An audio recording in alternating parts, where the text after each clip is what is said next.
You're now listening to the Fantasy Filler Podcast, where we put you in the driver's seat every week, all year long.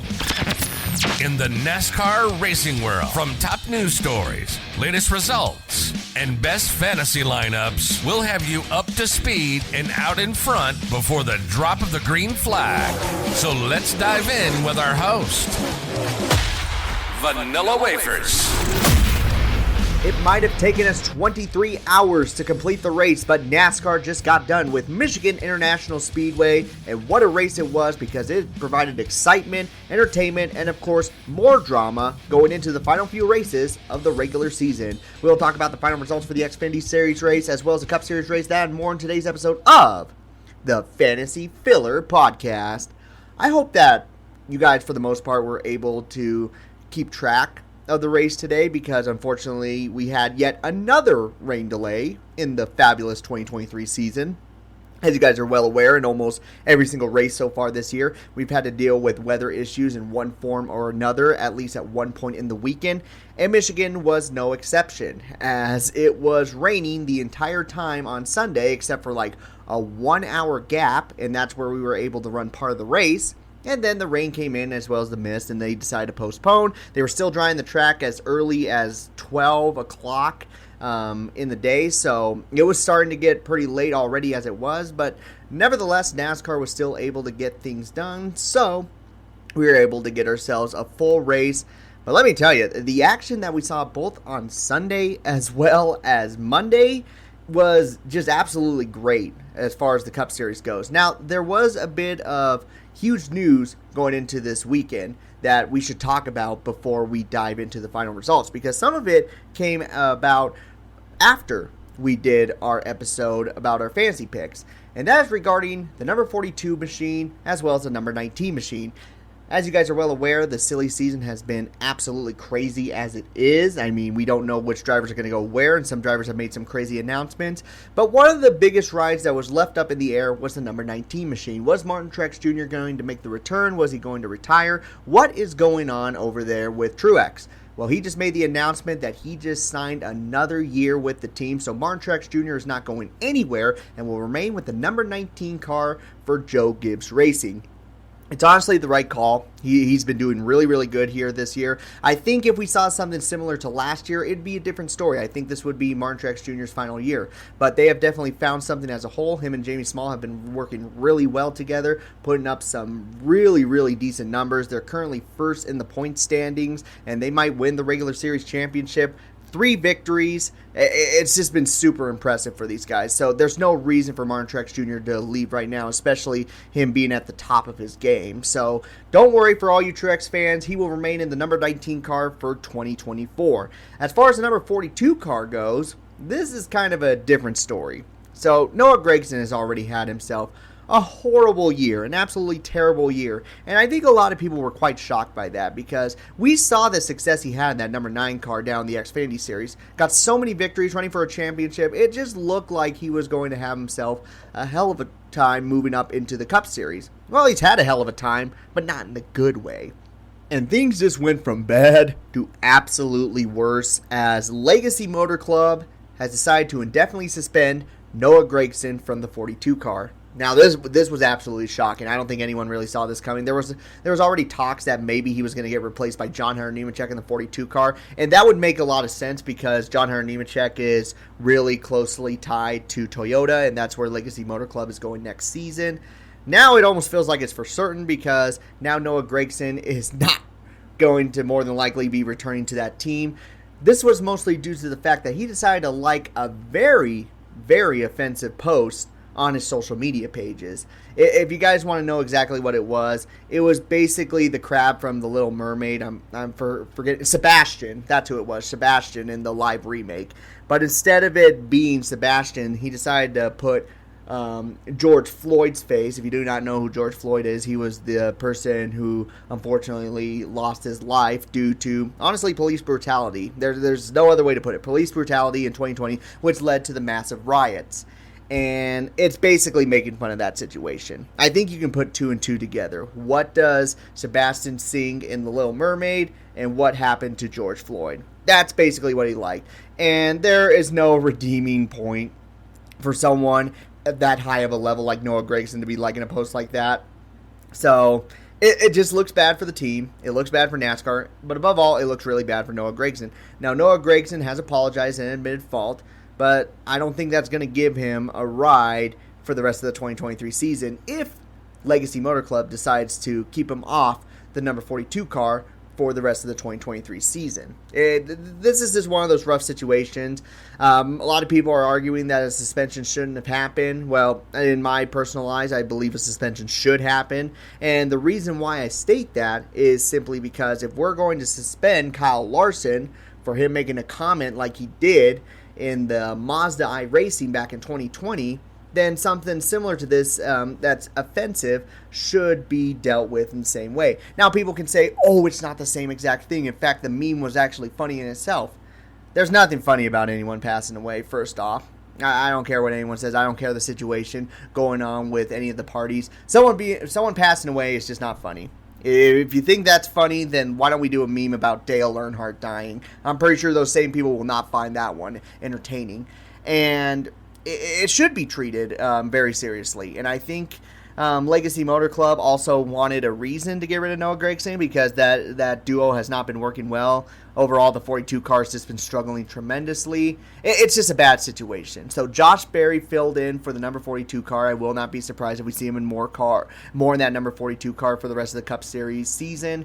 But very, very unfortunate situation for all the Noah Gragson fans and Noah Gragson himself.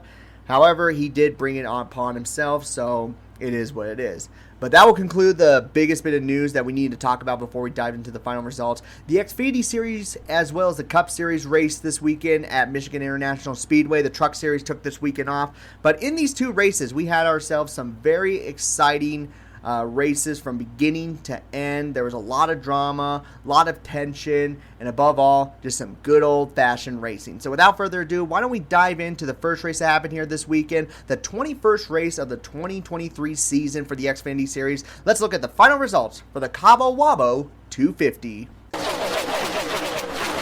The Cabo Wabo 250. That almost reminds me of the Bushy McBush Race 400. Just as goofy as a name. But at least for this one, it is a certain, I think it's a tequila brand. I could be wrong, but it looked like it was some type of alcoholic based company. But anyways, here in the Cabo Wabo 250, we had a total of 40 cars on the entry list, meaning 2 cars were going to miss out on the main show, and those 2 cars were the number 44 of Mason Massey for Alpha Prime Racing, as well as the number 53 of CJ McLaughlin for Joey Gase Racing. Very unfortunate for these two teams. They are both running full-time schedules. Alpha Prime Racing went to a 3-car team, and they've been struggling this year, but nothing is worse than having your car starting to miss the show. Same thing for the number 53 team, as they expanded to a 2-car team this year, and that 53 car has missed a couple of races here and there. We had a total of 7 cautions for 31 laps, and we had 7 lead changes among 6 different drivers.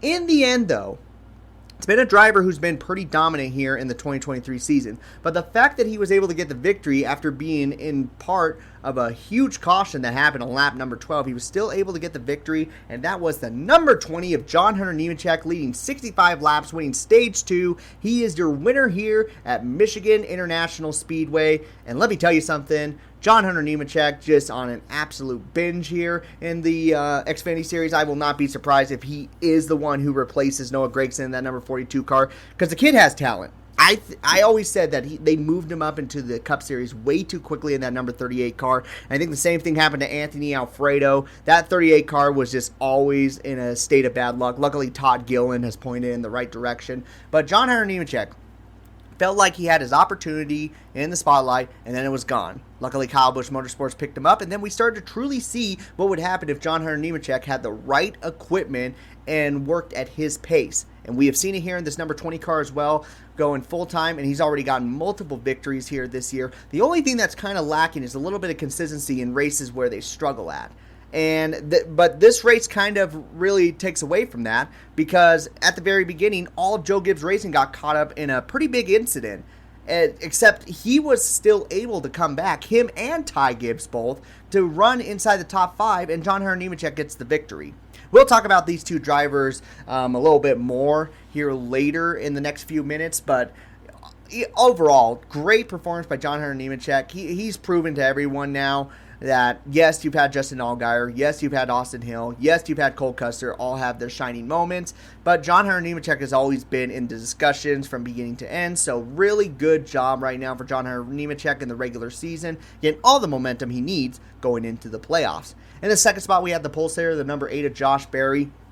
Josh Berry had himself a pretty consistent run. I know he's trying to get that victory, and he needs to do everything he can right now to get some playoff points, because as of right now, it does look like he's going to be able to make it into the playoffs.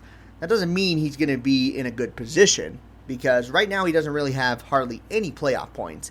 Has no victories right now. It's hard for him to get stage victories right now. And so Josh Berry is kind of struggling here. And he came so close to getting that first win of the season. Fortunately, it has not happened. I'm not worried about Josh Berry just falling apart here in the Xfinity Series. I think he's done himself a really, really good job. But similar to Sam Mayer, who thank goodness was able to get his victory at Road America, he's always right there in the mix, just not able to finish it all the way through and get that victory. Of course, he's won a few races back in 2022. But this year, it almost feels like Sam Mayer. And you're going to be at a huge disadvantage in the first 3 races because of those lack of playoff points. And it's actually going to be a disadvantage all the way through because you keep resetting at around 0 while everyone else has about 20 or so points already ahead of you. People like John Hunter Nemechek is already going to be sitting way high when the playoffs start. So, I mean, good run for Josh Berry, but we all know he's trying everything he can to get the victory. And looking at the races going forward, both road course races, you also got Daytona. I don't know. It just doesn't seem like Josh Berry's going to be able to get that victory here in the regular season, but we will find out. Good finish for the number 9 machine of Brandon Jones. Brandon Jones just needed some type of W in any shape or form, and he finally got it here in this race with a top 3 finish. We know he was going for the victory. He needs to get the victory, but we're going to take small wins where we can. Because it's been a really, really bad season for Brandon Jones, from being a contender for the championship 4 to now probably not going to be able to make it into the playoffs, as this number 9 team has just really, really just not clicked nearly as well as what we saw last year. But with that being said, I do believe Brandon Jones is going to be able to get some better finishes here near the end. I don't think he's going to be able to get the victory. But a third place finish, they should be really proud of that because, like I said, it's been a rough season. And any types of W's you can get here near the end of the regular season will bring the team up some morally, of course. In the 4th spot, we have the number 19 of Ty Gibbs. A decent run for him. He was obviously going for the victory. Him and John Hunter Nemechek tangled up a little bit, and these guys do not really get along too well, even though they're on the same team and with the same manufacturer. So hopefully they can patch those things up because, again, more contact was made between these two here in this race. Ty Gibbs obviously not happy. I don't think he really interviewed anyone. He got out of his car and left. So Ty Gibbs still has that anger that we used to see the last couple of years. But what's the best way to put this? It's worrisome if you're a Toyota manufacturer because you have a good feeling that John Hunter Nemechek is going to be coming up into the Cup Series and you have one of your biggest future stars of Ty Gibbs and them not getting along. I don't know. They really got to figure things out. Even though they're not really racing against each other for a championship, even in races like this, it is extremely important for these two to get along because, like I said, eventually, in some shape or form, they will become teammates here in the Cup Series. And if they are fighting all the time here in the Xfinity Series, one of them has to be the bigger person. Right now, it sounds like it's going to be John Hunter Nemechek who's going to go talk to him. With that being said, it was John Hunter Nemechek who got into Ty Gibbs. So, I don't know. A little bit of tension here. But, hey, at least a top 5 for Ty Gibbs, who was also in that same accident. 5th place was the number 1 of Sam Mayer, another consistent run for him, running around the top 10. Riley Herbst doing exactly what he needs to do, finished 5th and 4th in both the stages and able to finish 6th overall. 44 points, that is definitely a good direction for that number 98 car to put himself higher above the cut line against some drivers who finished right behind him. You have Parker Kligerman in the number 48 finishing 8th, Parker Retzlaff in the number 31 finishing 9th, and his teammate Jeb Burton in the number 27 finishing out in the 10th position. Some drivers who unfortunately had good runs at the first half of the race but were not able to have the same success in the second half, one being Justin Allgaier. Justin Allgaier, this race seemed like it was going to be his race, and unfortunately got spun out in the middle of pit road in one of the pit cycles, and he was never able to recover. It just shows you how important it was to stay in the front of the field. And even though he had one of the fastest cars in the first half, for him to finish 14th was definitely a lackluster finish for the team. That's now back-to-back races where things were looking really, really good and things just fell apart. It almost puts you in the same boat as Ryan Blaney at the beginning of the year, as well as the end of the 2022 season, where, hey, he does good in the first half, but something happens to him in the second half. I'm hoping that that's not the case here for Justin Allgaier. Another driver who struggled there near the end was Cole Custer, kind of a little similar to Justin Allgaier, just unfortunately got stuck in the back and was never able to get back up front. So he finishes 16th overall in this race. Got some stage points, but as of right now, he's already got himself locked in, so he's trying to get playoff points. So bit of a bummer finish for them when they had themselves a really good car in the first half. Brett Moffitt finishes 17th in that number 25 machine. Yes, he was able to lead 4 laps. Yes, he was able to get stage points, but unfortunately, he has lost now 23 points against Riley Herbst because of his finish. So that is going to hurt that team. They're in a must-win situation almost, it feels like, at this point. So Brett Moffitt really has to dig deep with the Team AM Racing, and hopefully they do. I really like this team, but as of right now, you're starting to see the bigger teams starting to shine when it matters most, and the smaller teams like Parker Kligerman and Brett Moffitt just slightly off their game, and it's going to be that much that separates them from making it into the playoffs. Some drivers who had some bad finishes here who wrecked out early, one being Carson Hocevar. Carson Hocevar was actually able to finish the race, but he had so much damage that he could not really compete. So him in that number 77 car finishes 32nd. I would love to see him again get another opportunity with Spire Motorsports, which more than likely is going to happen here as he's been running really good in that number 77 machine. Just unfortunately got caught up in an accident on lap 12 with the Joe Gibbs Racing Camp as well as the 08 machine, and it took him out of contention. It really did, so a bit of a bummer there. And the one who got the worst end of that was Sammy Smith in number 18, who collected the most damage in that. His day was over before it even began, out on lap number 11, finishing 38th overall here in this race. Above all, this was a fairly decent race. There wasn't really anything to frown upon. I thought they provided themselves a good, entertaining race. We had ourselves a lot of passing overall for the lead. You couldn't really tell who was going to be the winner there at the end. Maybe at the end it felt like, it was going to be John Hunter Nemechek. But for a while, it looked like it was going to be a three-way battle between Justin Allgaier, John Hunter Nemechek, maybe Josh Berry or Ty Gibbs. And just in the end, it just felt like John Hunter Nemechek just got the right restart, took off, and he never looked back. So great run for John Hunter Nemechek, getting himself another victory. And as far as the Xfinity Series goes, as far as the points, here's where the points sit right now. Here's the 8 drivers who are locked in. John Hunter Nemechek with 5 wins. Austin Hill with 4 wins. Cole Custer with 2. Justin Allgaier with 1. Sam Mayer with 1. Chandler Smith with 1. Sammy Smith with 1. Jeb Burton all have 1 or more victories, and they are in the 1 through 8th position, meaning there's 4 spots left as far as points goes. Josh Berry sits 126 points above the cut line, so things are looking really good for him. Daniel Hemrick able to keep a good distance between him and the cut line as he finishes in the 15th position, but he only lost 5 points against Parker Kligerman, so he still has himself a comfortable gap. Riley Herbst, as mentioned, he was able to put a big cushion between him and the cutoff line. He sits 40 points above the cut line, and Sheldon Creed is in the final spot, only 18 points above the cut line. 18 points back is the number 48 of Parker Kligerman, followed by Brandon Jones in the number 9, 45 points, and Brett Moffitt in a must-win situation at this point as he sits 86 points behind the cut line.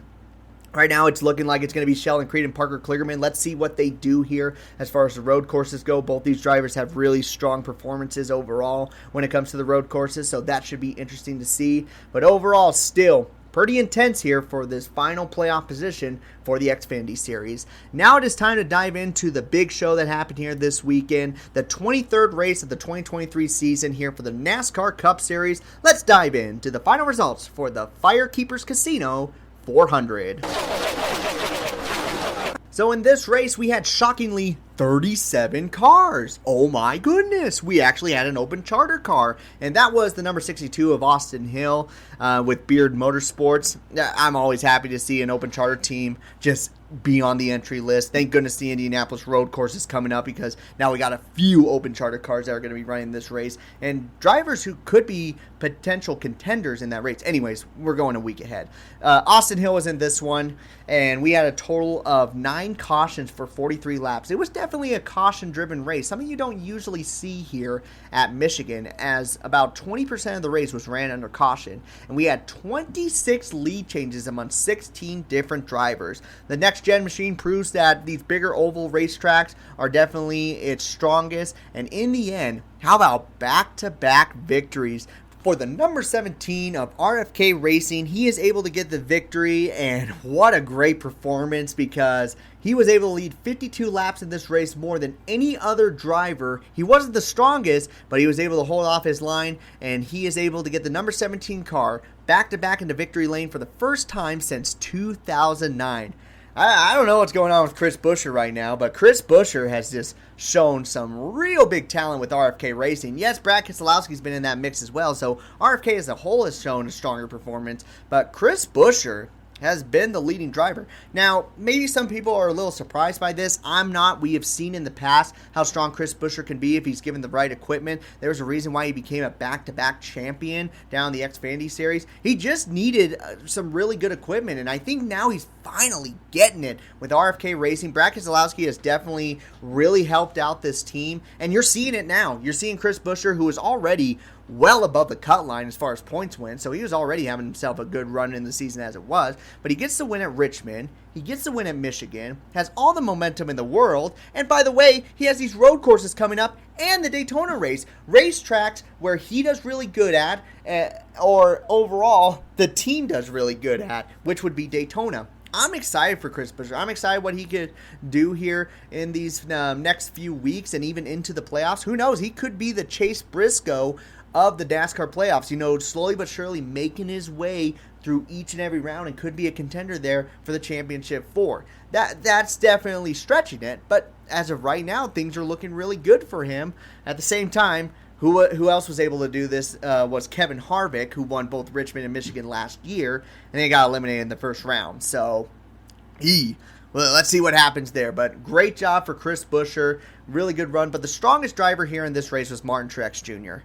Martin Truex Jr., man, just this season has just felt so good for anyone who's cheered for him. I felt like it was going to be a struggling year for him. He had that whole personal situation going on. He felt like, I don't know, I bet he felt in a way that he wasn't at the same level as he was before.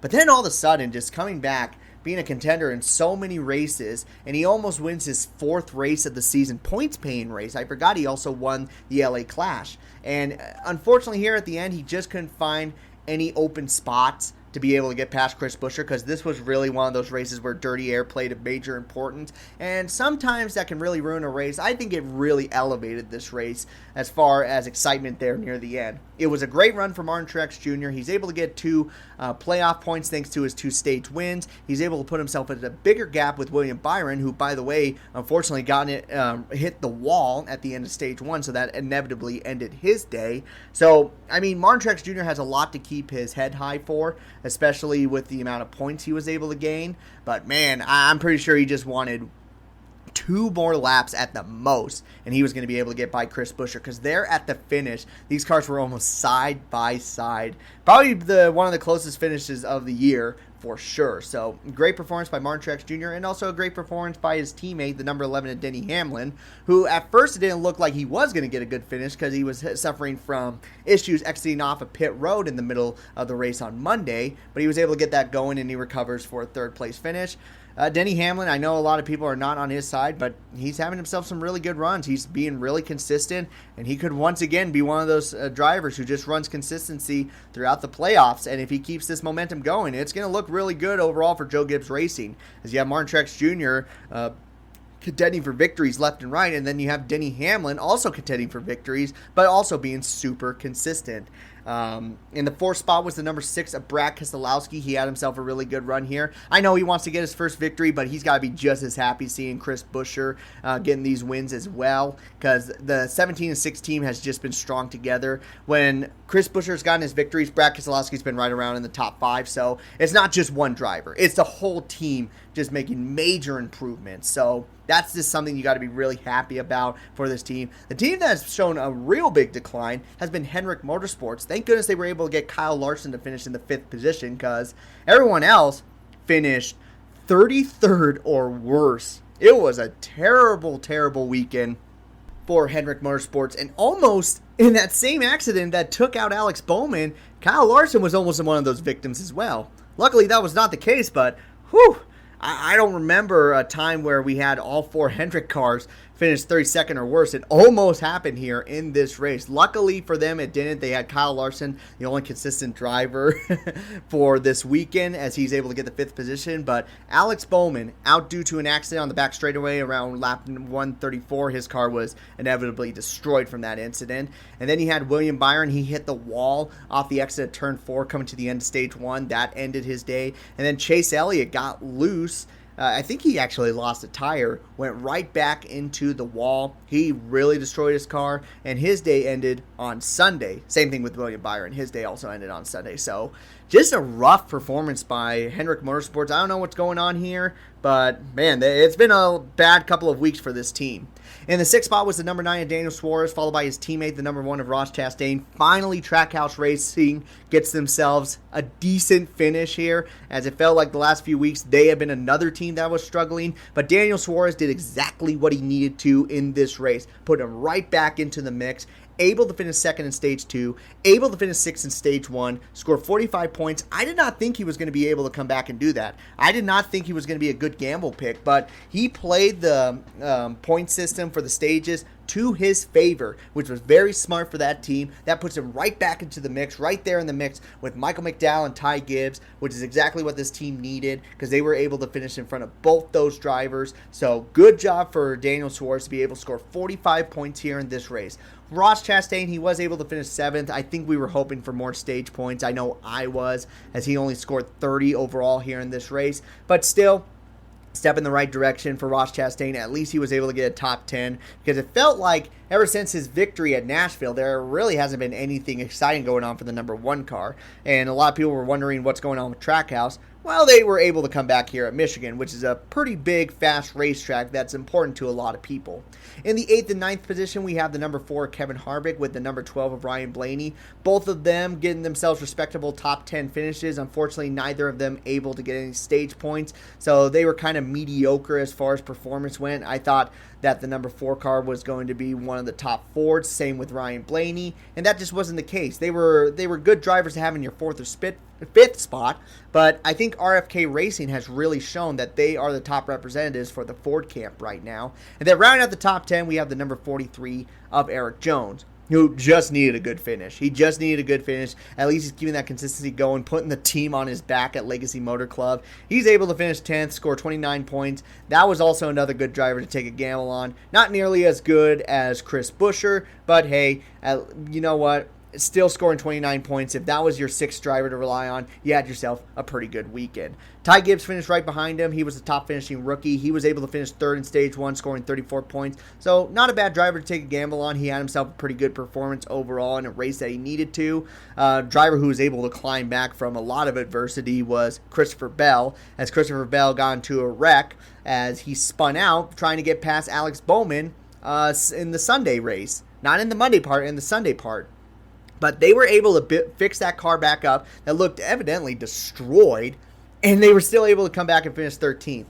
That is something to definitely keep an eye on, because whenever I see teams struggle like that and bounce back, that's usually still a good telltale sign. So keep an eye on him in these next few road course races. He might impress quite a few people. And then now we move down the roster to some drivers who struggled. Joey Logano just I don't know. It was a mediocre day. He finishes 14th, 27 points. He's kind of in the same boat as Kevin Harvick and Ryan Blaney. We expected way more from them, and unfortunately, they just did not give it to us. Bubba Wallace had himself a really good start to the race. Unfortunately, he did not get the good finish that he deserved, but still scoring 35 points. You're still happy if you took him as a gamble pick. Something about 23-11. They cannot execute races. And Bubba Wallace's finish was bad, but not nearly as bad as Tyler Reddick, who unfortunately got a loose wheel in the final pit stops, ruined their day. And let me tell you something, he was pissed off, absolutely pissed off at his team, and rightfully so. I mean, they knew they had to wait for fuel as it was. The tire changer looks back at the lug nut and get ready to run back, and he's like, nah, it's fine, it's fine. That was a big gaffe by the pit crew, and it really affected Tyler Reddick. Another race that should have been really good for him, and it just fell apart. Absolute bummer for them, and they would have been in that mix with Chris Buescher and Martin Truex Jr. I almost guarantee they would have been in that mix, but unfortunately that was not the case due to pit stop error. So definitely a bummer for this team. At least we can say we didn't expect him to do good in fantasy because I didn't really think much of him. Otherwise, I was going to look like an idiot. So that's the only W in this situation. But Tyler Reddick him and his pit crew just need to figure things out when going into the playoffs here in the next few weeks. Drivers who are trying to make it in by points, AJ Allmendinger and Michael McDowell, do not have themselves that great of performances here in the end as they finish 24th and 26th. Now, Michael McDowell sustained some damage in the middle of this race, and they were just working on that the entire time. Really affected the team, so that was a bummer. There wasn't much that they could do, but AJ Allmendinger's team was another team that just struggled. I mean, they had an 8th place finish in one of the stages. Things were looking good. And then they finished 26th. Not the finish they needed, especially when you have someone like Daniel Suarez finishing up in the top 6, as well as Ty Gibbs right up there in 11th. Those are the two drivers who are currently above the cut line, I do believe, at this point. And these two are for sure below the cut line. I know these two will look really good at the road courses, but you don't want to leave any points on the table that you should have been able to gain on your fellow competitors. Because we also know that Daniel Suarez and Ty Gibbs are good at road courses. So it'll be very interesting to watch these guys, but Michael McDowell and AJ Allmendinger did not produce great results when we felt like they absolutely needed to. And in the bottom tier, we have the Hendrick drivers that we talked about, and Kyle Busch, once again, with a rough finish. I had both Chase Elliott and Kyle Busch on my fantasy roster, so I was screwed this week. I was really screwed. But just to see Kyle Busch make that mistake, it was quite shocking, to say the least. I don't know what happened to him. Maybe these drivers who are trying to push it to the limits, trying to find the extra gap, like William Byron and Kyle Busch, since they have that cushion, obviously, to make it into the playoffs. Maybe they're experimenting. But at the same time, we see drivers who did not need to experiment. They need good finishes, like Alex Bowman and Chase Elliott, also falling apart. It just seemed like top drivers that we felt like should have ran well in this race just fell apart. I mean, Kyle Busch won a racetrack similar to this earlier this year. William Byron has shown a lot of speed at the oval racetracks. What happened here? I just don't know. I think the cars just got away from all 4 of them. Well, 3 of them. Alex Bowman got turned. And it was just an absolute bummer. It was an absolute bummer for all the fans down here for these 3 drivers. Luckily for the Byron and Busch fans, they're looking pretty good as far as points goes, obviously, since they have multiple victories. But Chase Elliott is now in a must-win situation. I know there was a lot of speculation that, who knows, maybe he can make it in by points. Now that's all gone out the window. He's got to win at either the Indianapolis Road Course, Watkins Glen, or Daytona. Races that he has been successful at in the past, but this has not been the same year that we have seen in the past for Chase Elliott. So who knows, but either way, bad finishes for all these top drivers. Overall, this race, absolutely fun, absolutely entertaining. I know people at Richmond were trying to say that race was a good strategy race. No, this is a good strategy race. This 100% played to strategy. Who was going to go down pit road? Who was going to stay out during the stages? It worked so well. The racing was close. The passing was close. The restarts were close. The cars were struggling to stay on the racetrack. There was a lot of cars getting loose, as we saw, obviously, with some drivers spinning out. This is a good strategy race. Richmond was not a good strategy race because nobody could pass. The strategies was if you just were out front, you were going to run really well in the race. That's it. I do not like those strategies at all. You had to have a good car in this race as well as be up front. And the cars just were hard to handle. They were really hard to handle. And I bet you at Richmond that was not the case because they were just already running as slow as it was. I really enjoyed this race. Entertainment-wise, absolutely 10 out of 10. Very, very fun. We had ourselves a classic finish. The only thing we were missing was a last lap pass.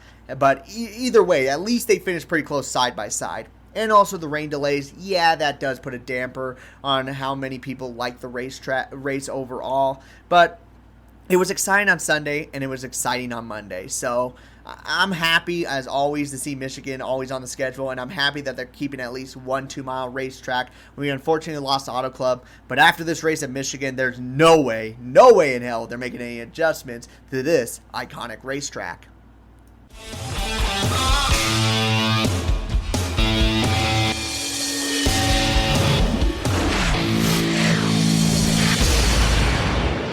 And that will conclude the final results for today's episode, guys. Thank you so much for listening. Definitely a fun race for sure. A lot of craziness. But as far as our fantasy league went, a lot of you guys absolutely kicked ass. 17 of you able to score 200-plus points. I thought a good chunk of you were going to get really slammed by the incident that happened with some of those top drivers getting taken out. It happened to me. I finished like 42nd in our league. We're not going to talk about that. But you other 17 drivers, good job. Good job. I would say drivers. I see the helmets and I immediately think, oh, drivers. But here are the top 3 performers here from this weekend, tied for second place, scoring 229 points. We have Bri Jean. Hopefully I said that right. Is it Brigine? I don't think I've seen that name before, but you scored 229 points, tied with the leader of the overall standings, Sammy by God, with 229. Congratulations to you guys, but the winner overall here of this weekend was the Motor Minister, scoring 239 points. The Motor Minister, isn't that Armani by any chance with the Motorsports Ministry podcast? Armani, are you back on your fantasy league? Because if so, you absolutely killed it here at Michigan International Speedway. So good job to you. And if this is somebody else, I'm sorry. You just have the same name as one of our guests that comes onto the show from time to time. But overall, thank you to everyone who participated here this week in fantasy. Don't forget, we only have 3 more races left of the regular season. And then we go into the playoffs. Next week is the Indianapolis Road Course, where we have already 39 cars on the entry list, which includes the number 67 machine, the number 33, and the number 91, all drivers who have had past supercar experience, including Shane Van Gisbergen, who was able to get the victory in his first ever race in NASCAR. If you want to follow me on social media, you can do so. Just look up Vanilla Wafers on Instagram, TikTok, YouTube, as well as Twitter, as I post daily content on all those channels. Instagram and TikTok are more of the short videos, NASCAR related, and a lot of people seem to really enjoy those. So if you like that type of videos, whether it's trivia, maybe it's looking for a Mario Andretti card that I have no success in finding, or just random NASCAR memes, just look up at Instagram at VanillaWafers33 or TikTok at VanillaWafers44. Next video on YouTube will be about a driver who has had some of the luckiest wins in his career, as he will be the most morally chaotic driver we have ever seen in NASCAR. That will be coming up here within the next 10 days, hopefully sooner than later. If you want to watch other videos that I have produced there on YouTube, just look me up at Vanilla Wafer. You don't have to put any numbers there, as once you look that up and go past a few of the cookie websites, I will pop up there. Give my good old thumbs up that I have here on the podcast thumbnail. But that will wrap up today's episode, guys. Thank you so much for listening. I have been your host, Vanilla Wafers, and I have been able to take you to the front of the field. So why don't we grab that checkered flag, do some burnouts, and head on out. So you all take care. This has been the Fantasy Filler Podcast.